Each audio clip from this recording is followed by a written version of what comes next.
और इससे आज आप देखें जम्मू इस दरबार मूव का भी हुआ नहीं है, खाली अनाउंसमेंट के साथ ही और फैसले के साथ ही, आर्डर निकलने के साथ ही एक पूरी जम्मू कश्मीर के अंदर और खासकर जम्मू सूबे के अंदर एक लहर चल पड़ी। और उमर साहब के लिए मैं कल देखा दुकानदार दुआ, कुछ लोग मैं ऐसे देखे जो कट्टर बीजेपी हैं, उन्होंने भी दुआ की। उन्होंने कहा ये नकम्मे 28 हमने जो जिता के भेजे हैं, इन नकम्मों ने क्या किया, कुछ नहीं किया हमारे लिए। लेकिन हम उमर साहब के लिए दुआ करते हैं कि उमर साहब आपकी लंबी उम्र हो, आपने हमारी रोजी रोटी बचा दी है। और ये बहुत बड़ी बात है, ये कोई छोटी बात नहीं। ये एक बीजेपी के आदमी जो कट्टर वोटर हो, मैं क्योंकि पर्सनली उन दुकानदारों को जानता हूं, उनके दिल से निकली हुई आवाज है जो मेरे रब तक भी पहुंचेगी, मेरी मां वैष्णो तक भी पहुंचेगी और उसका हिसाब इनसे जरूर पूछेगी। 28 क्या बोलूं, फिर कोई निकल जाएगा, फिर बात बन जाएगी। तो इसलिए ये जो 28 हैं मोरे ऐसे हैं जिनको पड़ोसी भी नहीं, जब ये जीत के आए तो पड़ोसी भी कहता ये एमएलए बना है यार, ये कब बना है, पड़ोसी को भी नहीं पता था कि ये लोग एमएलए बन गए हैं। तो इसलिए ये बीजेपी के वो लोग हैं, तो इसलिए बातें करते हैं। अब जब बात यहां से हम बात करते हैं मुद्दों की, वहां से उठ के आ जाता है, कोई टोपी पहन के आ जाता है, कोई लॉलीपॉप पकड़ के आ जाता है, कोई सोरा ऐनक पहन के आ जाता है। और आता कौन है जिसने पेंची का इलेक्शन में नहीं लड़ा हुआ। मां मैं एसएचओ बनती है, क्या करती है पुत्र, सब तो पहले तू ही अंदर ठोकसी, तो वो एसएचओ हैं। तो इसलिए इनकी बातों को छोड़िए। ये जो आप कह रहे हैं ना कि लोग कहते हैं जी इससे हमारा खर्चा, कोई खर्चा नहीं होगा। समीर जी आपको पता है आज ई ऑफिस से दफ्तर चल रहे हैं, कोई फाइलें नहीं आएंगी। आप वो ऑर्डर पढ़ें, वहां ट्रकों की बात कहीं नहीं है कि ट्रक चलेंगे, कानवाई चलेगी, एक दिन रोड ब्लॉक रहेगा, नेशनल हाईवे बंद रहेगा, वो कुछ नहीं है। सिर्फ लोगों ने उठना है, यहां आना और दफ्तर खुले हुए हैं और कोई लंबी छुट्टियां भी नहीं है। तो इसलिए कोई इसमें खर्चा नहीं है, सिर्फ है कि लोग आएंगे, यहां रहेंगे। और आप देखें यहां क्वार्टर जो खाली पड़े हुए थे किस किस को दे दिए, अरे गहरे नथुगारों को दिए हुए, पता नहीं कोई पहचानता भी नहीं। वो एक दिन एक मुझे मिला, क्वार्टर से बाहर निकला, मैं तू कहाँ, कहता मैं यूपी का रहने वाला हूँ। मैं अच्छा, मैं तुझे किसने दिया, कहता मुझे साहब ने दिया। दूसरे को पूछा, कहता जी मैं उधर पता नहीं कहाँ के रहने वाला हूँ, उनके नाम ही नहीं पता। तो इसलिए मैं आपको यही कहूंगा कि इस दरबार मूव से कोई खर्चा नहीं, कोई हमारे उस पर नहीं है, हमारे बजट पे कोई उस पर बर्डन नहीं आएगा। ये लेकिन कुछ चीजें अगर किसी सूबे की मरी हुई अर्थव्यवस्था को एक ऑर्डर द्वारा मजबूत कर देता है तो जनाब वो जरूरी है। जब चंद लोग उठेंगे जिनको मोहल्ले वाले भी नहीं जानते और वो कहेंगे जनाब बहुत खर्चा हो गया, उनको पूछो क्या खर्चा हो गया, आती एबीसी नहीं इकॉनमी की, क्या है क्या इकॉनमी का स्पेलिंग जिनको नहीं पता वो भी कहते हैं नहीं जनाब गलत फैसला। लेकिन मजा तब था समीर साहब अगर जब ये फैसला उमर साहब ने सुनाया, बीजेपी के लोगों को 28 लोगों को वोट किसने डाले, जम्मू सूबे के लोगों ने, इन्हीं व्यापारियों ने, इन्होंने जो दूध बेचते हैं, सब्जी बेचते हैं, ये करियाना मनियारी, जो ये होटल, ट्रांसपोर्ट, पेट्रोल पंप वाले, इन्हीं लोगों ने वोट डाले हुए ना। तो मजा तब था ये उठते और एक प्रेस कॉन्फ्रेंस करते, कहते उमर साहब आपका बहुत बहुत शुक्रिया, आपने ये हमारी डिमांड जो है जम्मू के लोगों की भला कर दिया, ये डिमांड पूरी है। लेकिन वो नहीं उनको आई याद, उल्टा कह जी बहुत की वो पड़ेगा। अच्छा जब से ये उमर साहब बोल के गए हैं जम्मू में, तब से इनको सांप सूख गया, बोलते ही नहीं, पता नहीं क्या बेहोश हो गए, पता नहीं क्या हो गया, पता नहीं क्या खा लिया ना, रात को नींद नहीं खुल रही, एक भी नहीं बोल रहा। सो शुक्रिया तो करो, लेकिन शुक्रिया कहां से करें क्योंकि फैसला ऐसा है।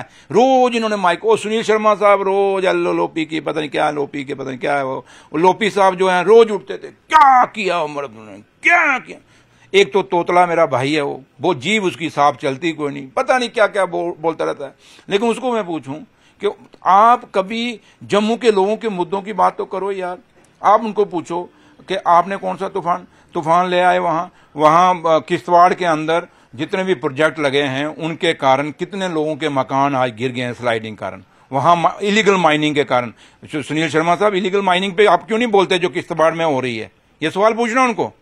आप क्यों नहीं बोलते, वो पहाड़ों पे जो इलीगल माइनिंग, वो जो प्रोजेक्ट लगे हुए हैं, वहां नई नई कंपनियां आई हैं जो वहां इलीगल माइनिंग कर रही हैं और कितने लोगों के मकानों में क्रैक आ गया है, कभी बोले? वो बोले ना, हम बोलते ना। लेकिन मैं जा रहा हूँ किश्तवाड़ के टूर पे। लेकिन उनको आप लॉलीपॉप क्यों बोलते हैं? किसको लॉलीपॉप बोला? उनको बोलते हैं कि जो है नहीं, मैं देखो मैं जाट पाट आदमी हूँ, मुझे ज्यादा पता नहीं, इतना पढ़ा लिखा भी नहीं हूँ।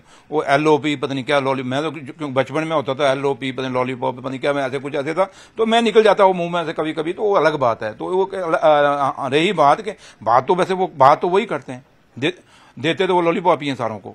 कभी वो कहीं ऐसे है ना, मतलब कि कुछ दे ना दें, लॉलीपॉप जरूर दे देते हैं। तो इसलिए वो सिर्फ जम्मू कश्मीर के लोगों को लॉलीपॉप दे रहे हैं। और सबसे बड़ी बात, अफसोस ये होता है कि सुनील शर्मा साहब आज की डेट में राजभवन के स्पोक्समैन बने हुए हैं। लेकिन आज मैंने उनसे बात की, वो कहते हैं कि स्टेटहुड ये इसलिए मांग रहे हैं स्टेटहुड के बहाने क्योंकि फेल्ड हैं। उमर अब्दुल्ला पूरी तरह से फेल्ड हैं, बहाना कर रहे हैं, बहानेबाजी कर रहे हैं, इसलिए स्टेटहुड मांग रहे हैं। सुनील शर्मा साहब को कहना, और ये भी कह रहे हैं कि कई पावर्स इनके पास हैं, इनके डिपार्टमेंट्स इनको है, 17 डिपार्टमेंट्स तो वो गिन रहे हैं उमर अब्दुल्ला के पास है। अब बोलते हैं डिप्टी सीएम के पास भी बहुत सारे डिपार्टमेंट है, सबके पास डिपार्टमेंट्स है, पुलिस को छोड़ के सभी चीजें तो ये कर रहे हैं। सुनील शर्मा साहब को कहना, मेरे भाई चलो मैं आपसे दो बातें रखता हूं, आपकी बहुत जल्दी, उन्होंने कहा ना मुझे बताओ क्या करना है, मैं करवा दूंगा। सुनील शर्मा साहब ये मेरी इंटरव्यू सुनेंगे और जाके आप सवाल भी जरूर पूछना, मेरा संदेशा लेके जाना उनके पास और उनको पूछना, कहना डिप्टी सीएम कह रहा है कि 28,000 करोड़ का इंडस्ट्री का पैकेज आया जम्मू कश्मीर में। आपको भी पता है, आप जम्मू सूबे की इंडस्ट्रियलिस्ट से बात करिए, इंडस्ट्री वालों से बात करिए, वो कहते हैं हमें कुछ नहीं मिला। आप कश्मीर में भी चले जाएं, क्योंकि कश्मीर में भी आपका अपना सारा वहां बीता है, आपका अपना जन्मभूमि है, आपकी कर्म भूमि भी रही है। तो कश्मीर के इंडस्ट्रियलिस्ट के पास जाइए, उनको भी पूछो, वो कहते हैं हमें कुछ नहीं मिला 28,000 करोड़ पैकेज के बीच में से। फिर 28,000 करोड़ पैकेज गया कहां? मैं ये कहता हूं कि सुनील शर्मा साहब एलजी साहब को कह के इस 28,000 करोड़ पैकेज का जो पैसा खुर्द पुर्द हुआ, कहां गया, किसके पास गया, कैसे जमीनें अलाट हुई, कैसे पैसा अलाट हुआ, कैसे वो पैसा खत्म हो गया, कैसे लोगों की जम्मू कश्मीर के जो जम्मू कश्मीर के रहने वाले थे उनकी एप्लीकेशनें रिजेक्ट हो गई, बाहर के लोगों की एप्लीकेशनें वहां पोर्टल पे चढ़ गई। जिस दिन जम्मू कश्मीर के लोग पोर्टल पे अप्लाई करते थे वो बंद हो जाता था, बाहर के लोग करते थे तो पोर्टल पे चढ़ जाता था। ये सारी चीजें, एक इंक्वायरी एलजी साहब को कहो, बड़ी इंक्वायरी सीबीआई से करवा दो। एक दूसरा, उनको कहो स्मार्ट सिटी है, बहुत बड़ा स्कैंडल है, पूरा शहर कह रहा है, चाहे वो जम्मू म्यूनसिपैलिटी में रहने वाले लोग कह रहे हैं, चाहे वो कश्मीर श्रीनगर म्यूनसिपल कॉर्पोरेशन में रहने वाले लोग हैं, सारे के सारे लोग कहते हैं ये जो फुटपाथ बने, ये नालियां बनी, ये लाइटें लगी, जो लाइटें बंद, टाइलें टूट गई, नालियां बंद, पानी लोगों के घरों में घुस गया। हम कहते हैं कि सुनील शर्मा साहब आपकी बहुत चलती है, एलजी साहब को कहो इस पे भी एक सीबीआई इंक्वायरी करा दो, किसने पैसा खाया, किसने ये ऑर्डर दिया, कहां से अलॉटमेंट हुई, कौन से ठेकेदार को, कहां से टेंडर हुआ, ये भी जनाब एक इंक्वायरी करा दो। तीसरा, उनको कहो माता वैष्णो देवी, आपको याद होगा भगदड़ मची थी वहां ऊपर भवन में, आज तक कभी नहीं बची। उस समय जो सीईओ था, आपने वो जो लोग मरे, बेचारे यात्री मरे, उस सीईओ पे आपने उस इंक्वायरी का क्या बना था, उसका रिजल्ट क्या था, उस अफसर पे क्या एक्शन हुआ था, वो हमें बता दो। माता वैष्णो देवी पे फिर से लोग 35 लोग मारे गए, यात्रा में हाई अलर्ट था, यात्रा बंद नहीं की गई, इंक्वायरी की रिपोर्ट कहां पे है, ये हमें बता दो।